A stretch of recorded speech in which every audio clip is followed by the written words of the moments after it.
Welcome to the Wealth Rules podcast. Today I am with the fire team, which is what I'm going to say fire team. I'm Vickie Helm, and she is, Monique Wright. that's right. So it's Helm and Wright. And Olivia, thank you for joining us. Jules, thank you for being on.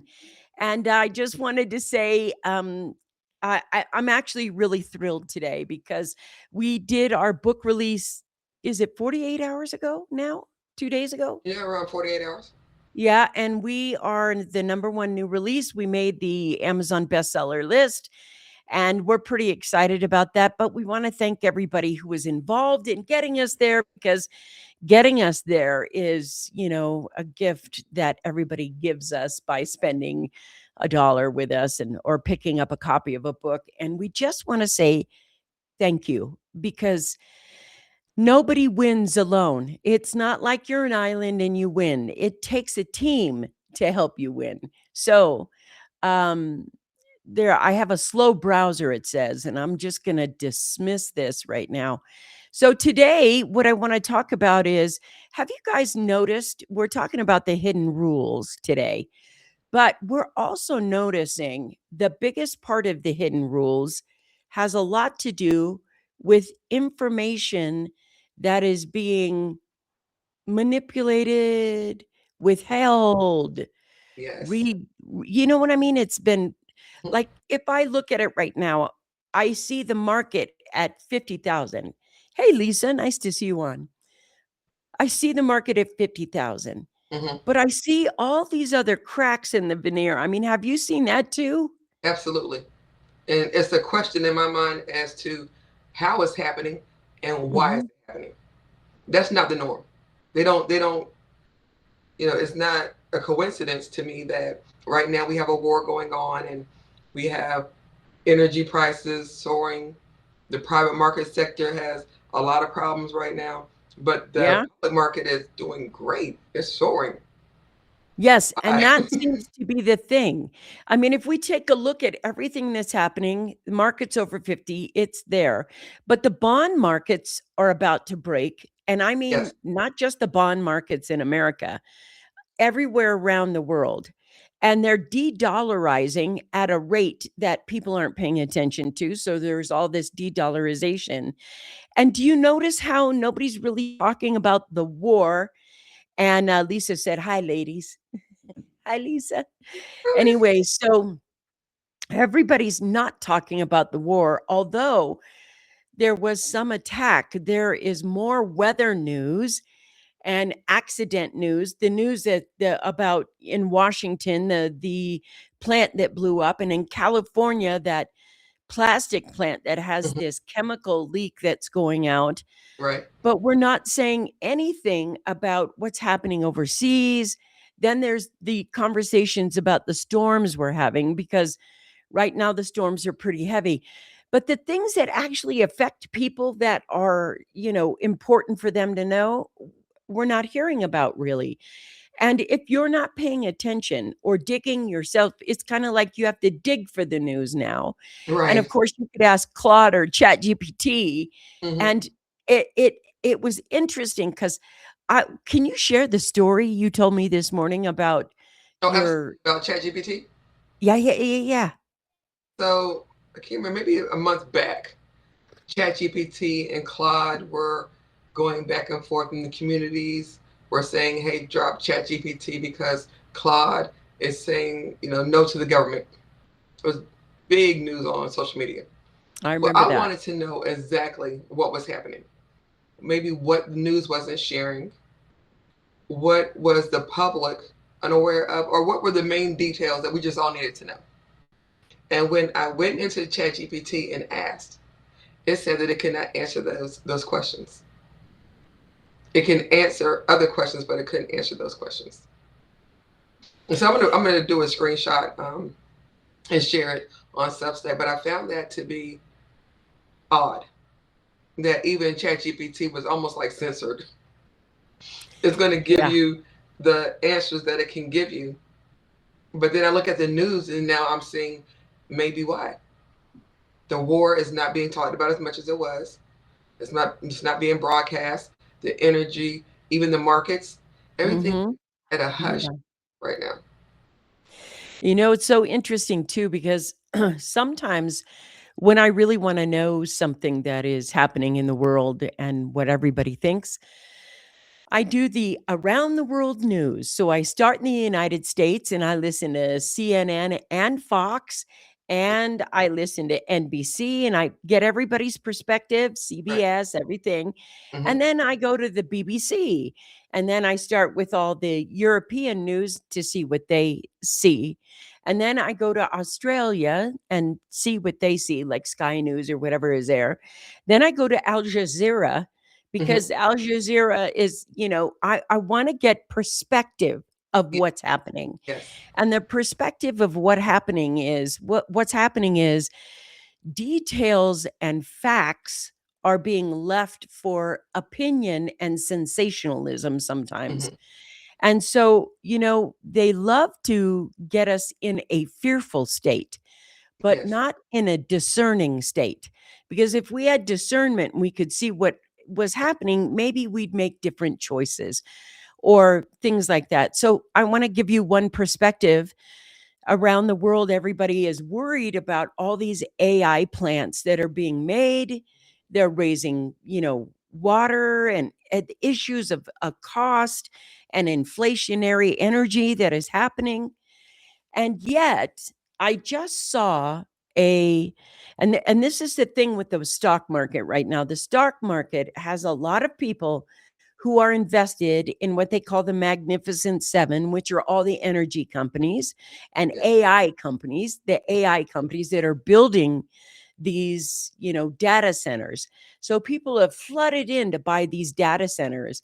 And just the day before yesterday, I saw a post that said 50% of the projects that people are funding right here that funded have stopped because they don't have enough right now energy to build them out. And so the progress has been kind of slowed down. Yes. And so we've been 90 days or around 90 days. We may Around be like the day 88 or 89, but a long we're around time. 90 days Mhm. in real time. And we're going to be the last country that feels the effects of all of this energy drain. But the world is getting to the point where there are places really suffering because they do not have energy. And we're at the standoff at the OK Corral and nobody's moving. They're just pointing weapons at each other. The first time they shot at each other was yesterday. So I don't see this energy crisis because we are now in crisis mode. Yes. I don't see the energy crisis ending soon. Like, what if it lasts 3 more months? And we're like, okay, we're at 6 months into this or so, and there isn't a resolution. What do you think is going to happen to all of that energy around the world? We already know it's going to be depleted. It's just a matter of when. Hmm. We always Well, talk what? about oil isn't going to just reappear, That's right? right. So even with the data centers, right now it's already diminishing how many data centers can be built and what they can continue to do with AI. Think about 3 more months. I'm afraid that they're still going to make the stock market look like everything's still doing well, Yeah, like it I is now. know. 3 months from now, if the world doesn't pay attention and we just keep saying, you know what, let's just write it out. But that Yeah, crisis it's is it's like going the to, Wizard of Oz right now. Don't look at the man back in the curtain. So the look thing. over here, don't look over there. Yeah. And I think that's what they're hoping to do is have us look in a different direction. But here's the thing about oil. Right now, they're saying it's going to be 3 to 5 years to even recover because they have to fix what is damaged now by not moving oil through the pipelines. Right. And so I get that. But let's just say right now that the the operations of this war end tomorrow. The Hormuz is opened, Mm-hmm. ships are going by and they're going back and forth. Right. The thing is, the loss of oil is permanent. Hmm. It's not going to grow back like your garden next year or oh, we had a bad crop of apples this year, but next year the apples could be a plethora of them could be everywhere and you could have apples everywhere. That's not what happens with oil. Once oil goes, and that's it, that's it. We have to manage the reserves we have. That's the only way forward. So oftentimes managing means rationing, like they're rationing energy all over the place right now. Yes. So what happens is, even in China, their factories run, but not at full capacity. They're being rationed, so it's at half capacity. So Hmm. the amount of production that we're used to seeing or used to having fulfilled by these factories isn't going to be done. And I know in the United States that's going to happen. So what's going to happen is inventory is going to shrink, and Hmm. the supply and demand means that we're going to see inflation continue continue for years. But here's the truth. The reason inflation is going to really be here is that we're $39 trillion in debt. And as long as we're 39 trillion going to $40 trillion in debt, we are a bomb. The United States is a bomb waiting to blow up. Yes. And we're not talking about what that means, because everybody saw the US for years and years and years. And we always say this: the United States, welcome to the United States. The streets are paved with gold. The streets are paved with opportunity. You can make your dreams happen in the US. And that might have been 1900 speak. Right. But if we look at it right now, the streets are no longer paved with gold. They're paved with debt, And a debt to lot the of tune of 40 trillion. We are not an opportunistic a country right now. We are a country on the verge of one of the greatest collapses, I think, that we've ever seen in history, ever, because there's never been a country who's so in debt. And a lot of people are saying, well, President Trump is going to come up and he's going to use cryptocurrency hmm to balance out that dollar. So the dollar is backed on something. Maybe that works. Maybe that doesn't work. I don't know. Nobody has ever dealt with that much debt in history before. Not only that, but as we're talking about inflation and supply and demand, what about the food industry? Hmm. Food supply. Inflation is going to be there for years from now. Yeah.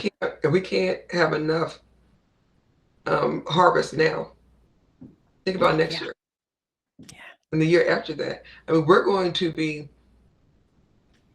paying more for food regardless, only because the farmers aren't growing the food. So the inflation is going to be there. Hmm. And the issue with the energy is that it's looking good right now because no one's talking about it. People were talking about it 2 months ago. You were hearing all the chatter everywhere, all the rage. I mean, That's everybody right, was talking. Diz. Yeah. If the strait is closed, this is what's going to happen. Pay attention. And now it's just was like Hmm. talking about it. Yeah. It seems as though it's been very silent. And I want to continue to take that out. Because to me, the thing about wealth is there's two types of wealth. There's market wealth, which is tertiary wealth, which is mostly paper wealth. You can get an ETF, Hmm. and there is sovereign wealth. Sovereign wealth is the ownership of cash flows. So I now have a very contrarian thinking method about what's happening and how to handle what's happening. Hmm. The market goes up and down, up and down, up and down. And for decades, we have heard the term save your money, save your money, save your money, save your money, save your money for retirement, save your money for a rainy day, save your money, be wise with your money, save your money. So Hmm. everybody has learned to save money into things that are market based saving. Yes. But truly sovereign, wealthy people, they create flows of money. They Hmm. don't save. They don't save because they see the dollar as losing its power every single day. And what has kept me wealthy for my lifetime is that, unbeknownst to me, I'd love to say that I did this with sharp mind, but what I did was I created cash flows and I created cash flow veins.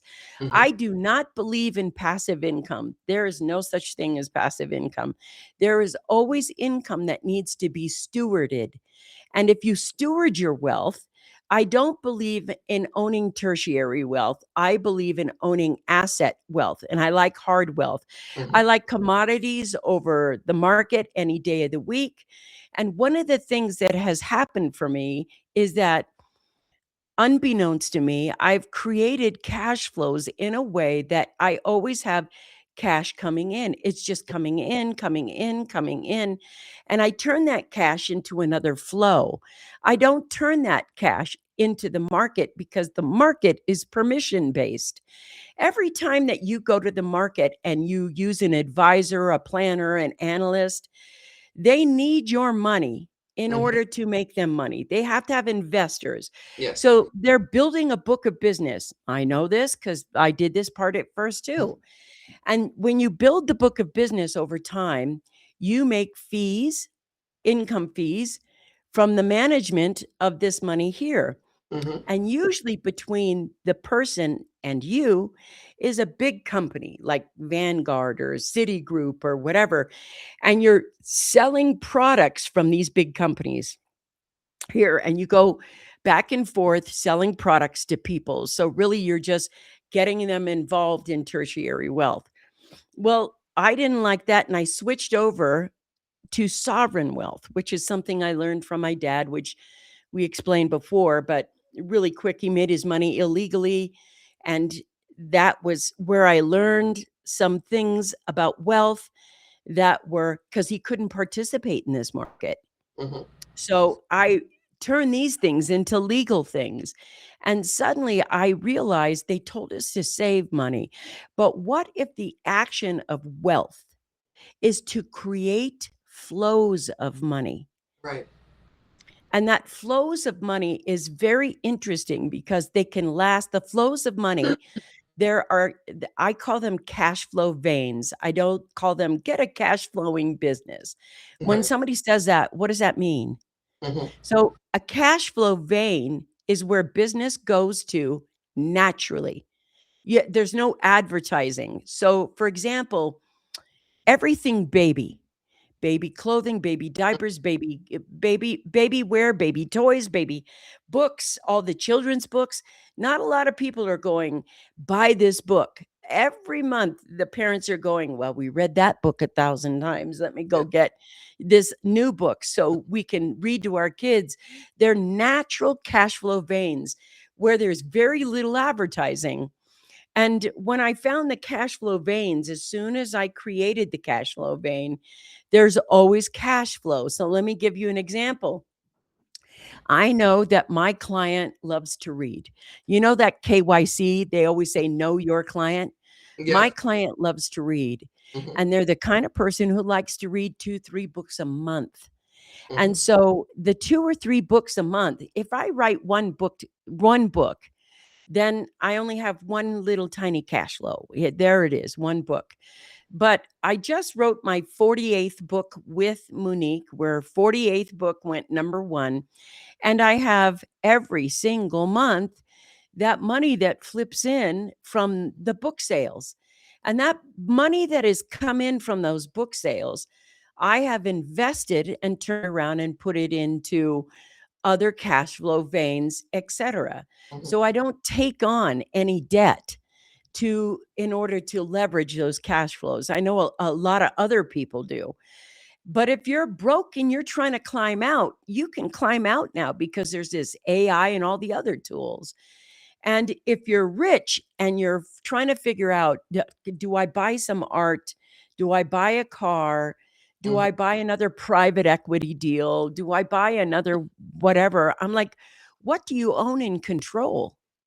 When you buy into something, you're like waiting at a restaurant, like a server's going to come to the table and go, "You've earned this, okay." What I like about our book, Vicky, is that, and I'm said title again, Hidden Rules, Mhm.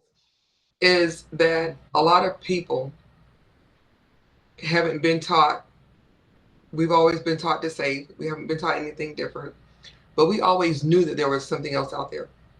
Mhm. We always knew. Even though I was being told to save, that's not making any money, not any real money. Yeah. Why would I just save it? It's like putting it under your mattress and just letting it sit there. What is it doing? It's not doing anything. Yes, you still have your money, but you don't have any more money. You don't have any more than that. And even, how we're talking about the market, and you know how I love the market. That's my best friend right now because it has done me dirty so many times. Like, and how I always say the market to me, I think I got really offended with the market after the HOA incident. After I knew I couldn't do what I wanted to do and I didn't have permission. And, I'm getting mad because I'm getting fined. I have to go to these meetings at the community. And then I want to access my money. And then they're like, no, do you have a life event? A life event? I'm living my life right now. This is an event. Why do I have to have a special event to access money? I'm saving it for a rainy day. Or maybe even not a rainy day, but I'm saving it for whatever I want to save it for college, for whatever. And the horror story that you tell us about the money not being accessible when they got to college. And I was thinking, you know what?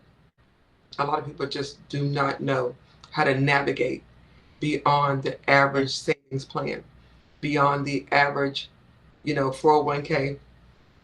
Some people have the 401k, but they don't even invest in the 401k because they really don't know what it is and how to utilize it.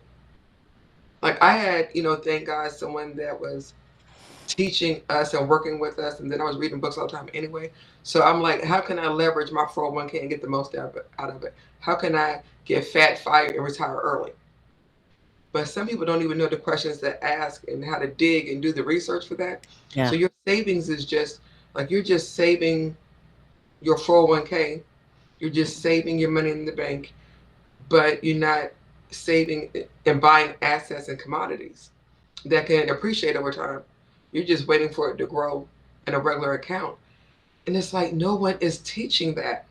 Like, why don't they teach? If you can teach math and science and English in elementary school and middle school, how come you can't teach finance?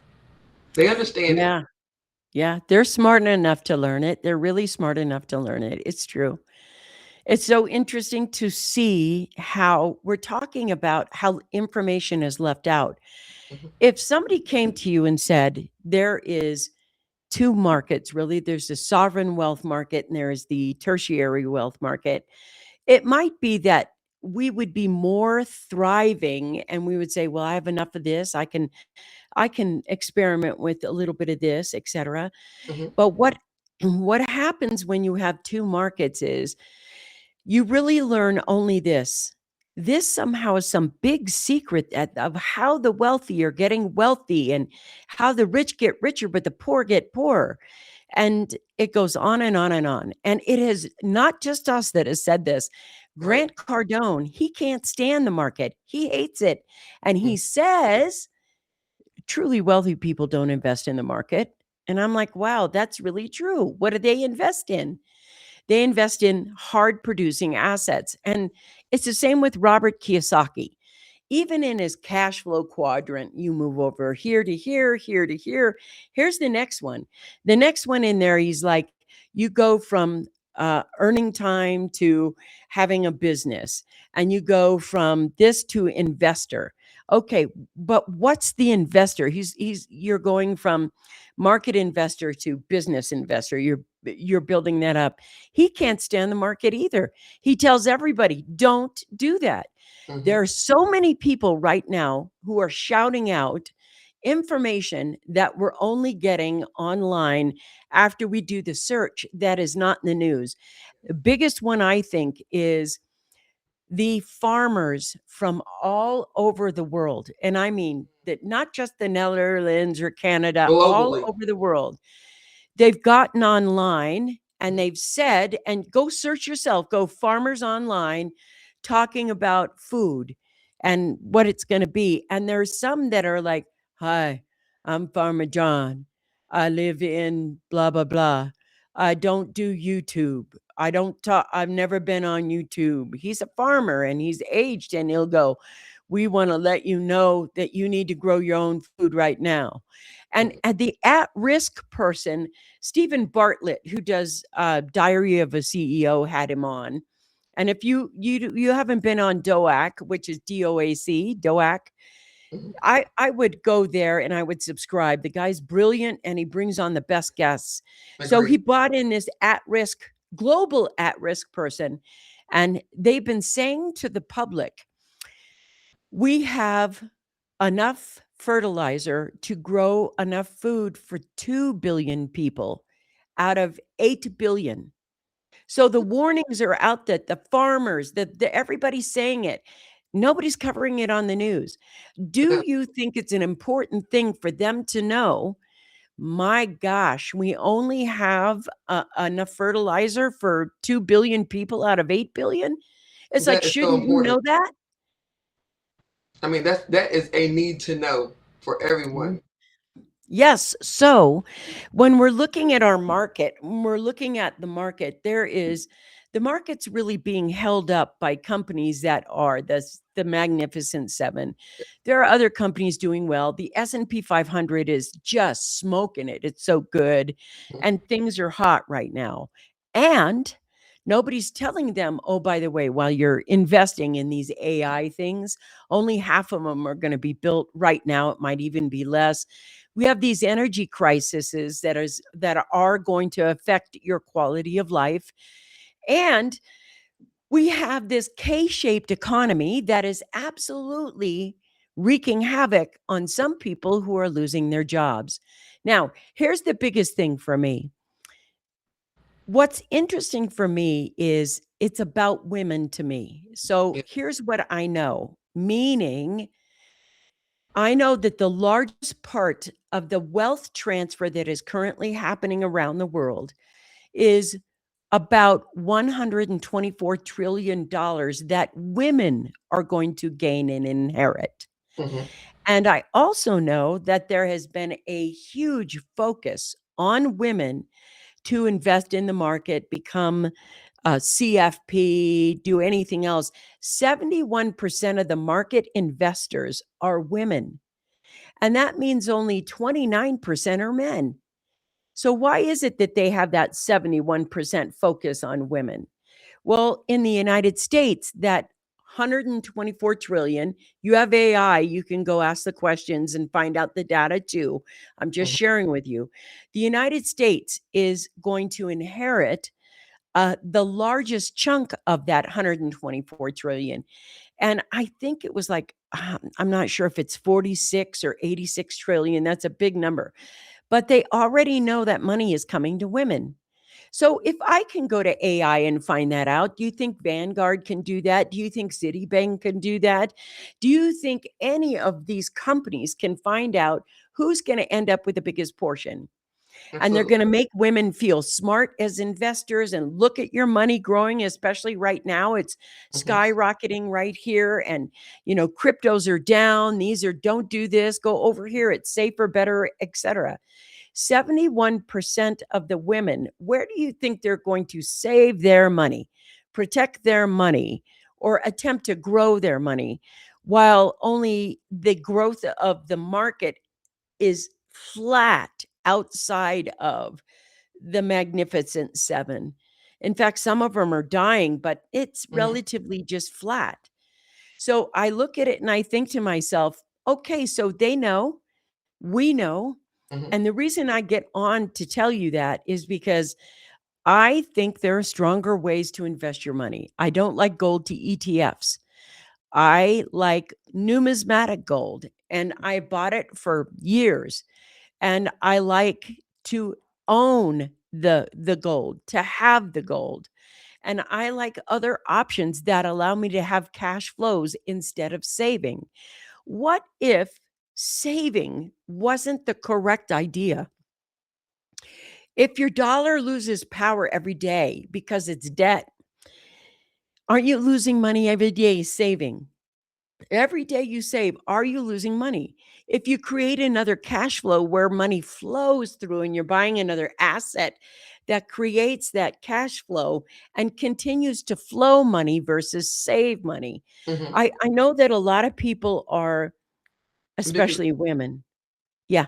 let me just say something real quick about we're talking Yeah. about the percent and how right now the market's doing great. Hmm. Like they want to get everyone to rush into the market again. Oh, it's doing great. Get all your money. I mean, they're going to get it out of you anyway. You're not going to be able to take it back as easy as you think you are. But get everyone in. I mean, right now it's high, so it's something that's desirable. I don't want to miss out. I want my money to grow. Yeah. I want to Hmm. build it. It's growing, it's growing, it's growing. So that's how you get more people in. That's how you get the 71% to even Yeah. grow even more. The men are like, we see the hammer on the wall. The women are coming in and looking and saying, wow, we can make money with this company. And they're being told by their financial planners too, Hmm. love them too. We love you. We love the financial planners. But there's something to be said about that. They're telling you and instructing you where to put your money at right now. And hey, put it in the market. It's growing, it's growing. The numbers are the highest it's ever been. Look at this company is doing great. Look at this company is doing great. All of them are the same tech companies. But they're doing great. That's how they're getting us to just move our money constantly to help them cover this debt that's going on. But also, when I think about the silence thing, I think that there are only six companies, media companies that control everything Yeah. worldwide. You haven't heard anybody say anything. Why? Because they control everything. If they don't want you to say anything about it, you won't hear about it. I mean, there are news channels that I would think would just be blowing the horn right now, sounding the alarm, and they're just quiet. Like, hey, we're 90 days in right now. You know, why aren't you talking about it? Well, the Yeah. thing that's scary to me is some people aren't investing in the market as much as they're leveraging the market. So Hmm. they've borrowed money to put in the market so they can ride the wave up. Hmm. And, hope to God it's like what percentage of that market is actually leverage? But I feel like, and the reason we started this Hidden Rules podcast is because although it's a lot of contrarian talk, it's not conspiracy theory talk. No, no. It's very contrarian. And the possibility of it happening is when you see women being targeted by ads, by propaganda, and why is it that 71% of women are who are investing in the market? So maybe there's day traders or whatever, and they're making this little bit, etc. That's not building sovereignty. Why do you build wealth? Do you build wealth so you have to kind of, well, I build it every single day? I'll tell you, those women who do real estate and they have apartment buildings and they have these kinds of cash flows that come in every single month, that flow of cash, Hmm. that's why they feel safe. They feel safe because they've made a flow and not a gamble. And the market is always a gamble. It goes up or down, up or down. Now, for all of you advisors out there, I'm going to tell you, I know that your company teaches you this because they taught me this and they're still doing it now. Here's the thing you're going to tell people. What are you so afraid of? What are you so afraid of?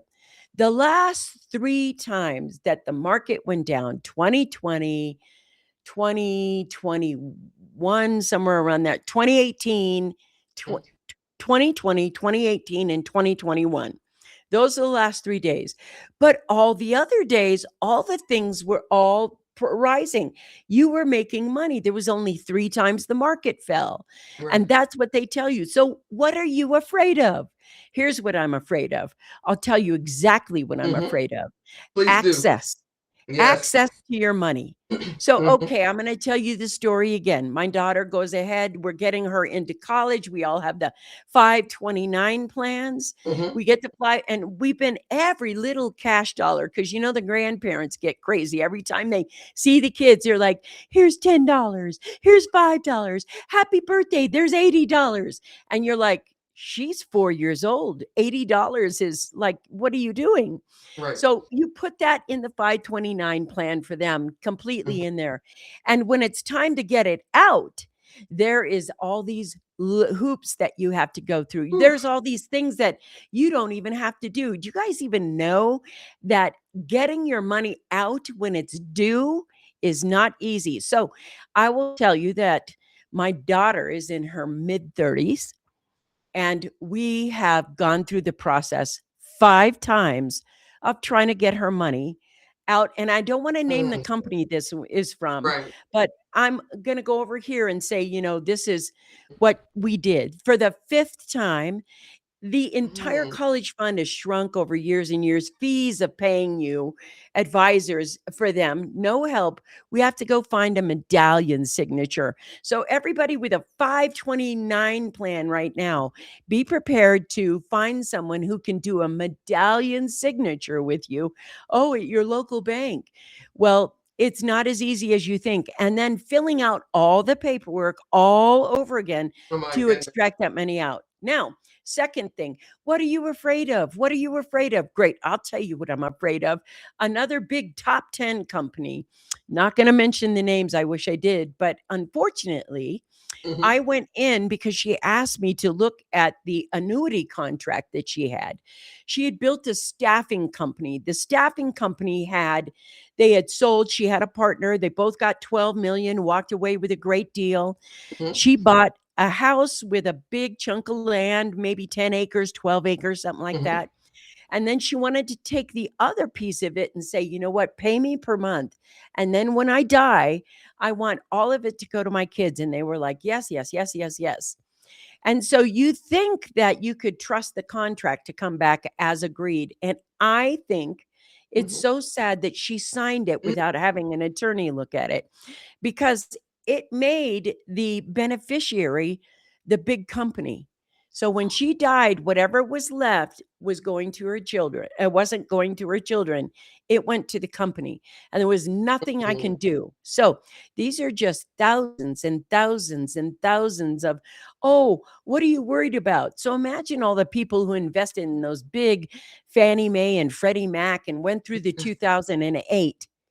So the reason that you get worried about investing in the market is because you become permission based. You Hmm. pay fees and penalties and dues and taxes and everything else to access money that's already been taxed. So, what are you afraid of? Great. I'm telling you what you're afraid of. And maybe you see all of these things as things that happen in the market Hmm. that we can review or sign this contract or amend this contract or whatever else. But to me, it's no longer simple. It's very complicated. The market is complicated. It is. I think it's done intentionally. I I, do too. I feel like they want people to feel like they're not as smart as they are so that they don't Mhm. manage their own money. It's like we have a choice, but they don't really want to give you a choice in the matter. It's obvious to go this way because you obviously don't know and understand this jargon and everything else that they have going on. But just make it plain. If you make it plain, we can get it. You know what's interesting? I think it's very important what you just said. All the time that we've been going through school from kindergarten to master's, PhD, whatever you got, there's always this thing that minding your own money is hard for you to do. Like, you can get a degree and be a scientist, a doctor, a Right. lawyer, or whatever else, but you're going to get a licensed professional. And licensing is just licensing. It's like real estate. Yeah. Are you good at real estate when you pass your license? No, you're not good at real estate. You're good at real estate after you do deal after deal after deal after deal after deal. That's when you become good. And that's the thing. It's like there's a licensed professional because you can't handle your money. And it's better if it's handled, because maybe money burns a hole in your pocket. Maybe you overspend. Hmm. I mean, if I look at our government does the same thing. Money burns a hole in its pocket. We got to put it somewhere. So the thing is, they tell you you don't have enough discipline in order for you to steward your own money. Right. And I'm not sure that story is true for me, at least, or Right. for anyone else. Because what happens when you begin to realize that you can steward your own money? What does that do to this industry? I can tell you what happened to me. I'd love that. Early adopter of Bitcoin and crypto like yourself. Mhm. I went to my financial advisor and I said, "Hey, I want to take some of my money and invest it in Bitcoin. I see it going up slowly. It might just increase. It might tank. Whatever. Let's do it. Too risky. Can't do it. Is Won't do that what he said? it. Yeah, too risky. Mhm. Exact words. Too risky." So I was like, you know what? Maybe he's right. Maybe it's not a safe bet. It's still new, which is fair. Years later, I go back. Had to fire. I fired like three. Maybe you ask my, oh my God. If I ask you certain questions and I don't get the right response anymore, I can't work with you anymore. And so I said, what about Bitcoin now? No. And I told you how I had trauma from being told no by my HOA already. So Mhm. because I already had a little bit of trauma about what I could do with what I thought I owned, that I had no control over and no ownership, no real ownership in, I said, wait a minute. I have gold, I have silver, I have digital assets that I'm managing on my own that are doing well. Mhm. Like I'm thinking now, how smart are you? Who are you? Why am I listening to you? Again, because they're taught, they went and got their license, which is fine. I'm a licensed professional myself. I mean, you can get your license as a real estate agent at 18.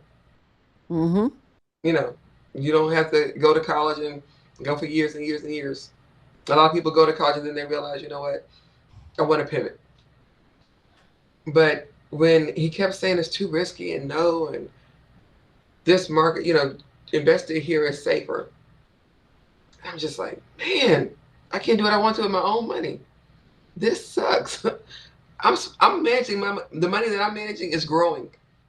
It's doing Yeah. exceptionally well. I don't have any problems over here with me managing my own money. So why then, when you're managing it, is there so many rules and regulations, and I can't even access my money? Yeah. And then You going know, from it's the private sector from the public sector to the private market, is it any better? I thought it was going to be just hunky dory. I'm just spending more money over there to get access to different stocks and the different deals. I'm just spending more money, but I still don't feel safe. what's interesting about AI and the things that are coming up is that we have access to information now that we didn't have access to before. Mhm. And all we have to do is really look at the question you're asking.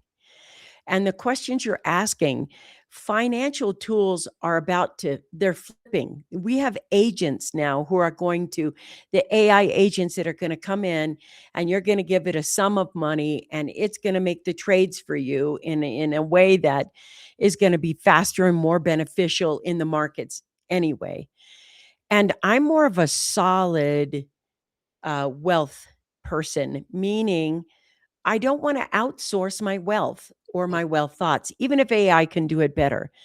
When I look at wealth over time, I mean, over history, Mhm. one of the biggest things that is happening right now is, what do the billionaires do? Are the billionaires getting a financial advisor? Well, I know that some of them have money managers, and money managers, if you have a good one or a corrupt one, I don't know. But Right. if I look at um, if I look at the way wealth was grown, the wealthiest people in the 18 and 1700s were land barons, Mhm. not HOA barons, but land barons. And the more land that they had, the more their wealth was stable, because land doesn't care if the market's up or down. Right. It's how you utilize the land. Some of it is, look at Ted Turner. Mhm. And he recently passed, but Ted Turner was the largest landholder, and he did it to protect the land from being abused or used. But if you go on right now and say, what's the number one thing? Go to AI. What's the number one thing the billionaires are investing in? Land and businesses, water. They're going for the commodities. They're not going over here and worrying about the S&P 500. And so what's happening is they're creating flows. They're Yes. creating control. They're creating access. And here's the thing, you can buy your own control. That's how you build sovereignty. And what the masses are doing are getting permission based. And what happens when you're permission based? You feel more stuck, and everybody's feeling stuck. They're like, what do I do? What do I do? What do I do? Because you've used debt and permission based access Yes. in order to rule your world. So, right now, all you beautiful people who lived in those gated communities that are absolutely gorgeous can't grow food in your backyard. So, what you are is a homeowner, you're not a landowner. And what's happening is in kindergarten, if you told these kids, this is the difference between a homeowner and a landowner, they would learn it. It's Hmm. easy. And imagine if in middle school you learn the difference between how to manage and steward your wealth, Hmm. how much our kids would have maybe not gone into debt going into college and maybe done something else. And so this system is set up so it's access and control and permission based. Yes. And even though all these women around the world are talking about how fast, oh, it's permission based wealth. Girls, you don't have to ask permission anymore. Well, if you get down to it, 71% of you do. Yes. Yes. 71% of you do. Hmm. And those of you who are high net worth individuals who are living in those gated communities, who are homeowners, you don't own the mineral rights or the land rights or anything underneath it, Anything. which is what billionaires are doing. And the Mhm. question is it that we're feeling stuck here and feeling like we can't move, we don't have enough margin, we don't have enough access that we can say, I want to do this, that, or the other. So when I look at it, if you ask me if I'd rather own a good commercial building Hmm. over or an apartment complex over a 401k, I think the answer for me is pretty simple. Right. If I own even 20 acres or 1 acre of flat land that I have control over, well, that to me is better. If I have a choice of saying, well, I want a farm, or no, I want to turn this into a campground. That's what I want to do. Farm campground. It's my Hmm. land. I'll make this a running business. No, I want to turn this into an orchard, because Right. an orchard, this food comes every single year. You have choices. Over here, you have permissions, and that's it. And the difference between being sovereignly free right now and tied up over here, ladies, I want you to know they know the money is coming to you, and a lot of it.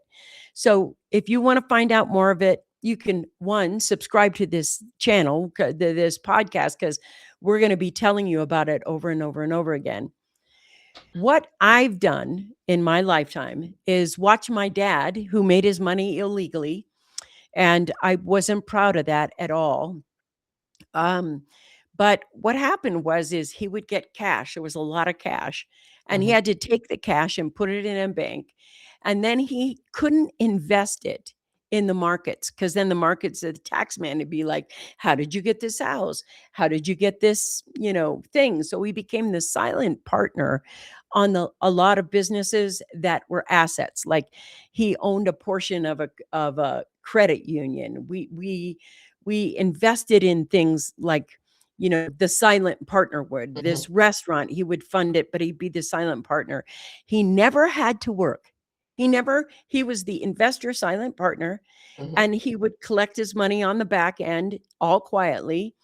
Of course, he'd take the money through, he would get it to Switzerland is where he would get it, and then he would Hmm. move it forward that way. But when I watched him do what he did, I thought, oh God, that's so terrible. So I went the other way. I was like, I don't want to be there. I spent a couple of years as a police officer. And then I wasn't making enough as a police officer. I had to stop because I needed more money. And so I went over to the financial services industry. I worked for some big companies. I worked for, Citi and Janus, and there are so many funds, Oppenheimer. I mean, I worked everywhere in that industry trying to find where it was legitimately ethical. And so what I found out was there wasn't a lot of ethical in it.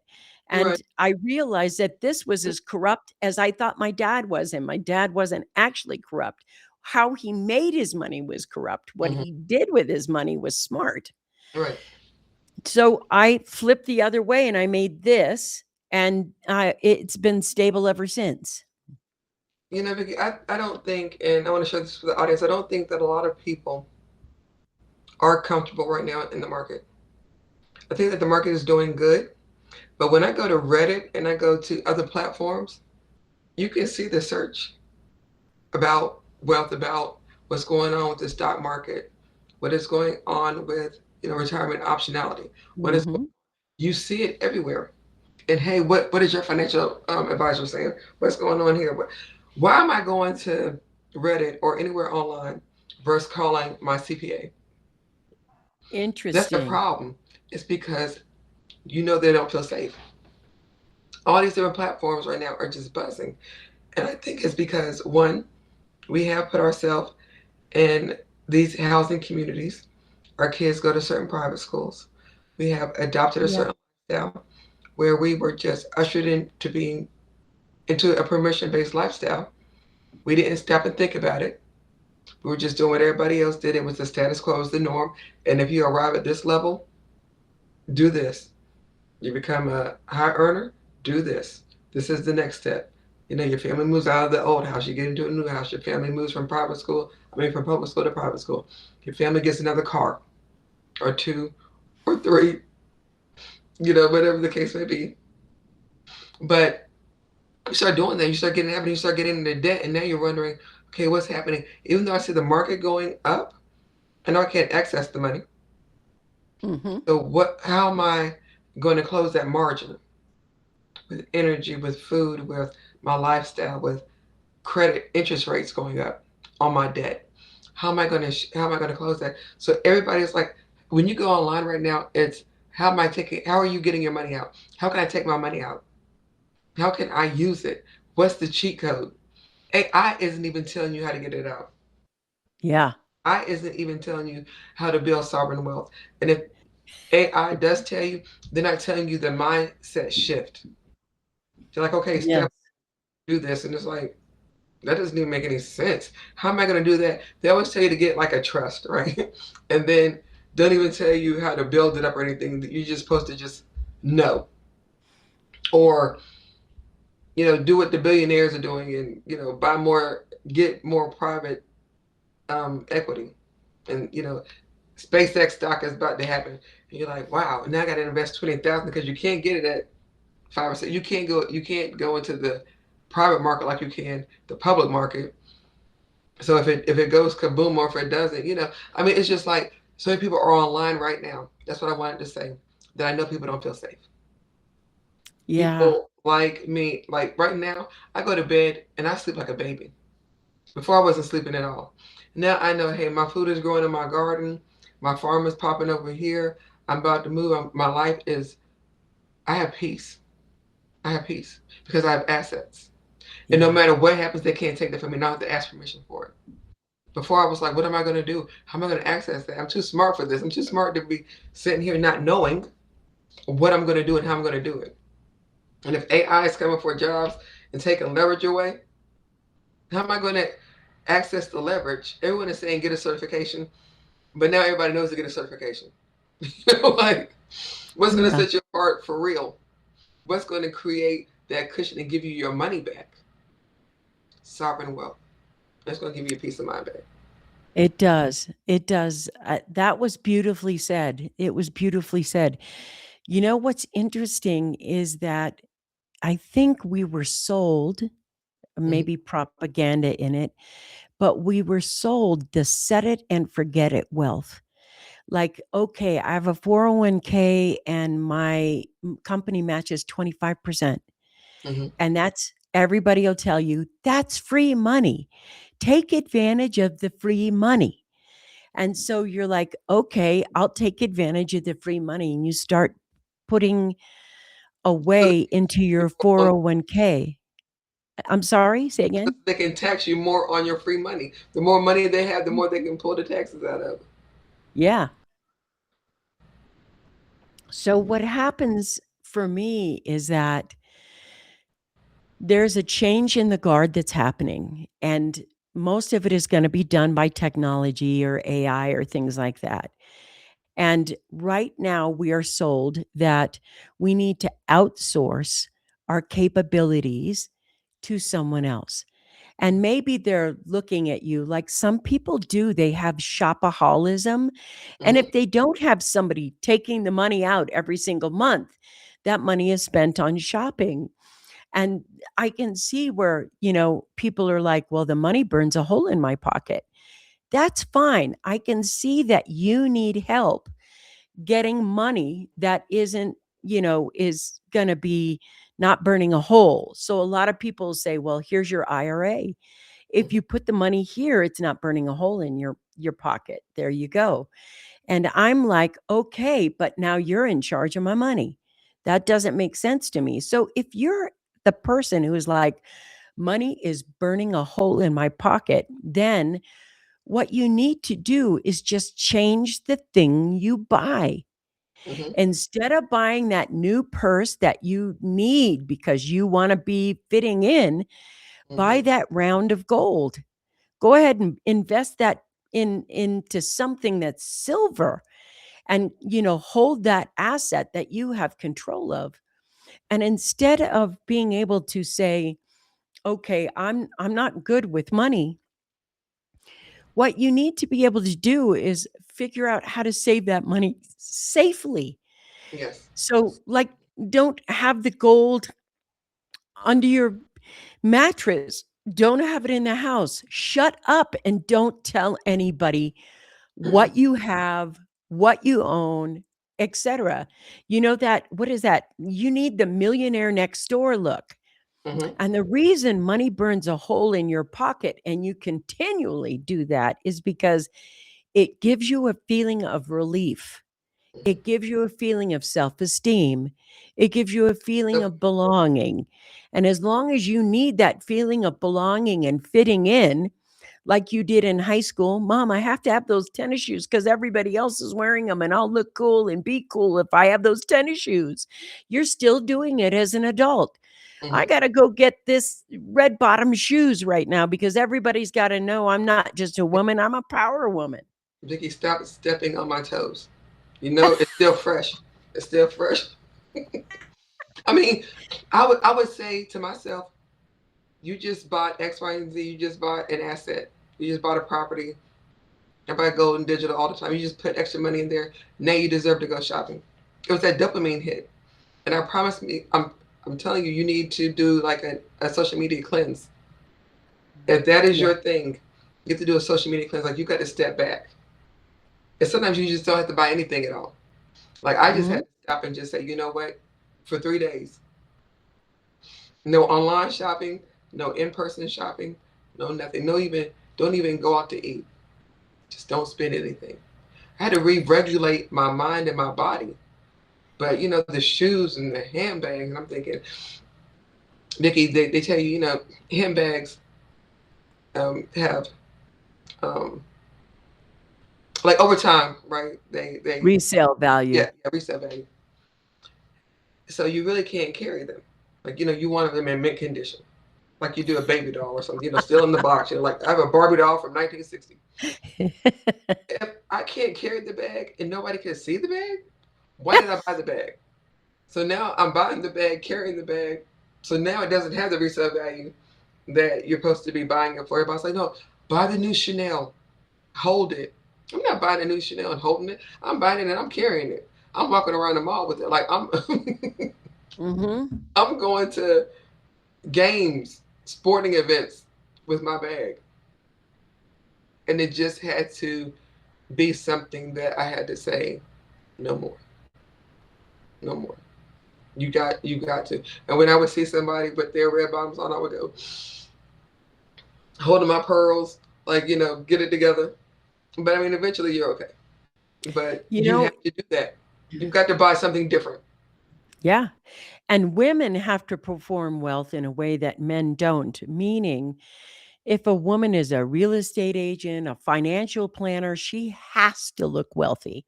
Hmm. She has to look wealthy. And I remember sitting at the kitchen table with this family. They had like 3 kids. And I was in a Dodge Caravan. It was brand new, it was all swanky, and it was back in the early 90s or whatever else. And the guy worked at the Lexus dealer, and that was his job. He was a Lexus salesman, and Hmm. they had a good income because back then Lexus, well, they still are a great car. Anyway, so he's looking at my Dodge Caravan and he's looking at the Lexus and he's trying to size me up. And he's like, "Well, if you make so much money, why do you drive that Dodge Caravan?" Hmm. And I said, "Unlike you, I didn't have to leverage myself to get it. I paid cash." So, it's just there it is. And I paid that whole thing.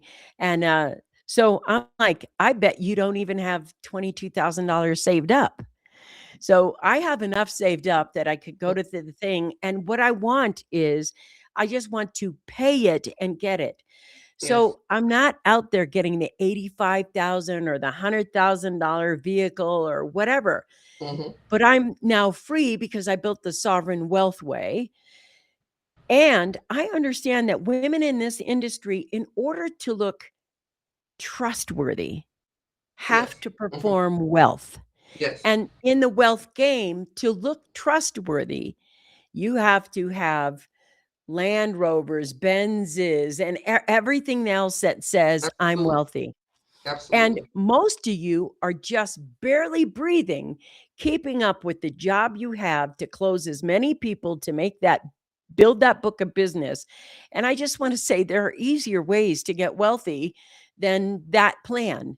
And Yes. so it's like when you look at that and you're performing wealth because you have to.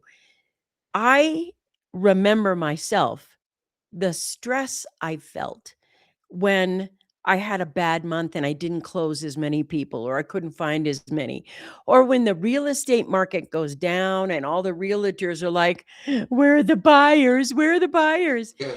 And you're still having to perform that level of wealth that is gotta go day after day after day so that people can trust you enough to close the deal. That kind of stuff it's so stressful that, some people are and I just didn't consider until you said so, Hmm. that there are a lot of people who aren't trusting the market. And maybe they're vibing inside and saying, "Some may right, and I don't know what it is." Or there's got to be a better way, a different way, a safer way, a more, less permission based. And that's why we wrote The Hidden Rules. The book, Yes. The Hidden Rules, is all about what they didn't teach you when they taught you about wealth. Hmm. And most often, they don't teach you about wealth, they teach you about a job. They don't teach you what to do with your wealth. They tell you where you could benefit, but they don't actually teach you why, how, or what to look out for, or what's going to happen, etc. And so, one of the things that I hope that you gain from there is I want you to do what Monique did, which was trust her gut. Hmm. Like if the universe is saying something right now, then something isn't right. It's And not. you got to trust your gut that says, I need to stop doing this and start doing this. And maybe you're feeling that. And moreover, if you're in the financial industry, you have to know that your clients are feeling that. And Yes. here's the number one thing about women. We do not like to make mistakes. We don't. Hmm. And we're like, every woman is like, I want to make the right decision. That's Yes. always the question. I want to make the right decision. My family depends on me making the right decision.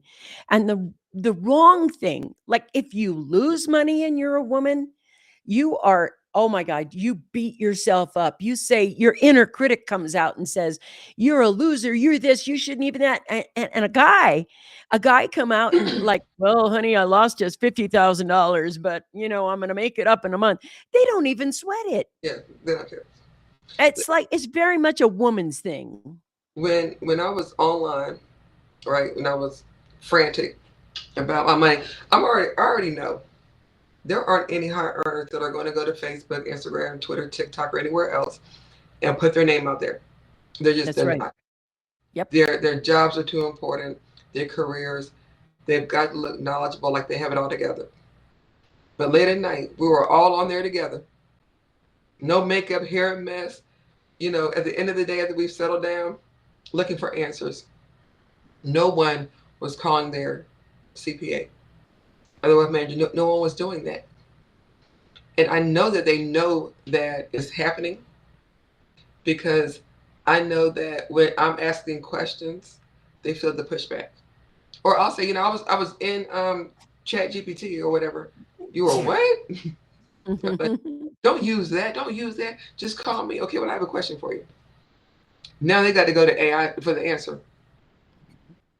But we are aware that there's a lot going on, that no one's talking anymore. The news is quiet. The stock market looks too perfect. We're aware of that. So we're online searching, not talking to anybody in finance. Now we're talking to each other. Interesting. That's really interesting that the high net worth individuals know something's not quite right. They're in the market, they're looking at things. They're not calling there. You guys are meeting online in your group. You know what? I that is happening.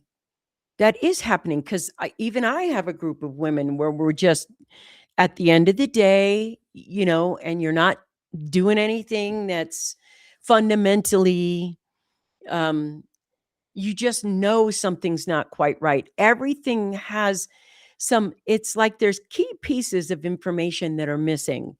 Yes. And women love to put the dots together. We're like, Hmm. okay, this, then this, now this.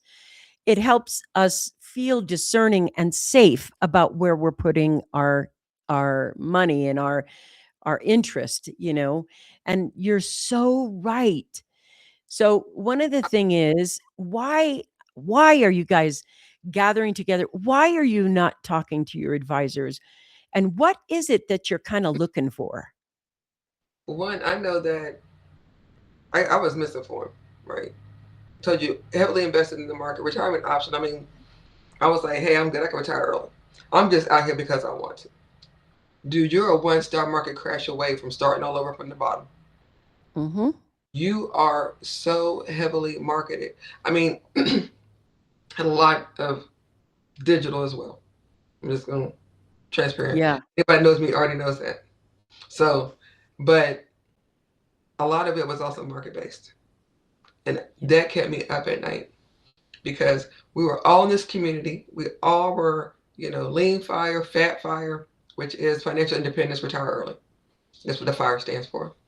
So when you've been told the wrong thing and now you can't get your money out, you don't trust whoever told you. You don't trust the person that told you, hey, I know how you can retire early. I know what your plan is for your family. Do this, max it out. We all maxed it out. Everybody has. Everybody, I mean, like, you earn here, you earn well, you maxed it out. You're doing the plan. Now the plan is not working. Now you can't get your money out. You don't feel safe. I've seen people on Reddit that say, I'm a doctor. I mean, like, I just left the ER. I'm up. This is 2 and 3 o'clock in the morning. This isn't, and this is America on the East Coast. It's not, somebody overseas, like, hey, I can't sleep. And, does anybody know, how are you getting your money out? Does anybody know? And I see a lot of guys talking, and I'm like, oh, I want to chime in. I'm like, no. I don't want anybody to see my name. I'm in my husband's account. He's going to kill me. I'm up. I mean, I'm just being transparent right now Yeah. that you told me wrong. Does anybody else have the answer? And Reddit, they're a different community. They're a different type of person. I mean, they're readers. Yeah, they And are. the community that I'm in, that I frequent, the people that I follow, they're knowledgeable. It's not Instagram. It's not TikTok. We're not going there for advice. It's the communities where, somebody writes an article on Medium. I'm like, Substack. I'm like, what's going on? What's going on? Couldn't find the answer, Vickie. Yeah. The interesting thing about what you're saying is that, there are people who can feel they're sensating the I don't know what to call it, but there's not it's there's, like, missing information. There's Mm-hmm. missing data, we're not getting the full story, and it feels like there is a big portion of the hidden rules that say, Mm-hmm. mislead people with propaganda. So, I mean, it's happening so much. Even in the what is it, Cambridge Analytica scandal. All Mm-hmm. that was about propaganda and how it was used to influence something. So Yes. what's happening is we're being influenced versus, trusting our gut. And one of the ways that I think is very important is in the private equity market, it's a big deal Yes. because they know where the rich group of people are, Mm-hmm. and you get a private invitation to go. Yeah. You go to a fancy hotel where everything is fancy and all the fancy people are in there, Mm-hmm. and there's usually some really big multimillionaire, could be a billionaire, Mm-hmm. that is in the private equity room, and then they do the pitch. And then the pitch comes on and it kind of whips you up into a frenzy. It does. Then you see all your friends going up to go invest in the deal. Mm-hmm. And even though you have a red flag going off saying, no, don't do that, don't do that. There's a lot of times where people go up and I'm like, well, I'm signing up because I want to go. And you're spending a huge amount of money, Huge. to get in there. And, at the same time, private equity markets are in a heap of trouble right now and they're about to collapse. And it's the same with the bond market. And Mm-hmm. it's not just bond market USA, it is bond market globally. The bond market globally is rocking Japan. The contagion is somewhere. So, then one thing that I know of, and this is the thing that is really in my face right now, which is the anger at Americans, the anger at America. Mm-hmm. The people have wanted to take down America for a long time. India, all the schemes that come in from India, all the phishing schemes, Mm-hmm. they want to steal money from Americans. Yes. So the thing is, when you take a look at something called de-dollarization, Mm-hmm. it means that people don't wanna use dollars anymore. They're sick of us in such a way, and they know if they sell their bonds, if they sell all of the debt that they own from America, if they stop using dollars, if they can trade for oil using yuan or anything else but the dollar, that de-dollarization is already happening. And Mm-hmm. if you already know de-dollarization is happening and you don't have a plan B, because the thing about de-dollarization is it's like Steinberg said when they asked him, how did you get broke? Where's it, Mark Twain? One of them. And he said, well, slowly at first, and Right. then all at once. Mm-hmm. And that's what de-dollarization is happening. De-dollarization is like, I don't want to use it. I don't want to use it. I don't want to use it. Collapse. Let me say something about that real quick, because this is part B of what happens and what happened to me. Went to one of those private equity deal meetings. Mhm. And before that, like, I know a lot of people that are in that space, in the financial space. And they'll call and say, hey, you want to, come to these meetings. And so I'm friends with them. I already know the questions to ask. So I was like, hey, what are you investing in? Like, hey, I'm investing in hotels right now. And I was like, wow, really? Sign us up, invite us. Get there. And I was like, you're investing in this? To me, it's like a paper product. I mean, of Mhm. course, you got the Browns, and they're going to be building these hotels overseas and near the airports or near the coast, and you're going to be able to get in on round one and be able to, 5 years from now, you're going to be able to see return on your investment. But I was like, so I don't own the hotel. I don't have any rights to it. I can't even go visit. It's being built. You're still working with the developers. You need more money from more investors before we can even get. I don't even know if that's going to take another year or two. So my question was, why are you investing in hotels right now? So got me on a call with the person. I'm listening. We go out. I'm not going to disclose the location, but we go out of town, eat at a nice restaurant, and something just in me was like a gut punch. Like, just wake up. Just wake up. Monique, you're quicker than this. Like, you don't have to. Even though they are, and even though the people in finance are doing it, you don't have to. And for me to have said no at that table took everything that I had. And like, I'm the one, like, I'm the networking one, I'm always in the mix and talking. And so my husband is like, okay, you know them. What are they doing? So I'm telling him, the hotel deal. So we're going together. But he always bring him because he's always grinding. He's like, what do you think about what they just said? Like, is that making sense to you? And I'm like,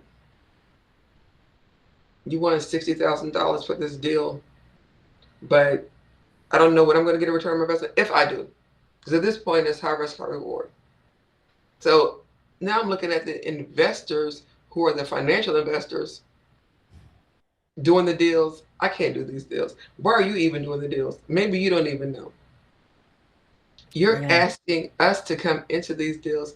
You know the millionaires. You know that they're not investing like this. You that's know right. you're just bringing them here to make the room look good, the aesthetics of it all. Yeah. But we know, Vickie, we know there's a paradigm shift that's happening. And if you're just paying attention, if you're discerning the times right now, regardless if the news is going to say anything or not, regardless if there's another, market increase, influx, you know that it's not right. You know you have the wherewithal to say to yourself, that's not right, and to do something about it. And that's when I was like, you know what? That's it for me. I can't do this anymore. I'm getting out of the private market. I'm getting out of the public market. I'm getting out of everything. If I don't own it, I can't control it. It's not wealth to me. And That's that's when right. the mindset shift just changed. Like, I was up at night just frustrated. Like, what am I going to do at this point? I don't know what to do. And then, Yeah. I searched for you, found the community. Here we are later, but that's where a lot of us are.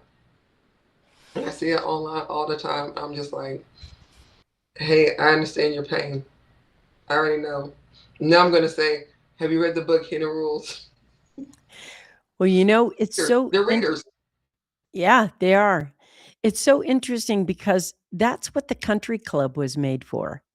It was made for to be this elitism, that somehow wealthy people have a sexier, faster, better life, that they have some sort of inclusivity that we can't experience. Everybody's experiencing it. And I'm like, that game, all it does is hide how your self-esteem is.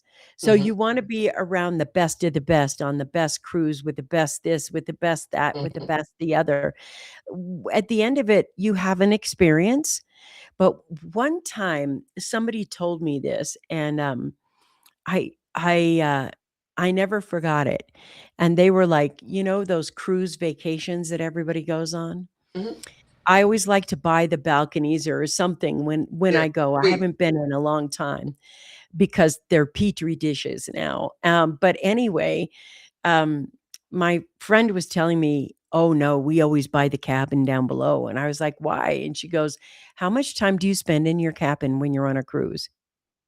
And I got to thinking, I go to sleep, but then I Hmm. get up. You could take a shower, and then you're doing this and doing that till Hmm. late at night. Maybe you go and take a nap, but you're not really using the cabin you're in. You just like that it gives you this feeling of The first space, the classness. balcony. Hmm.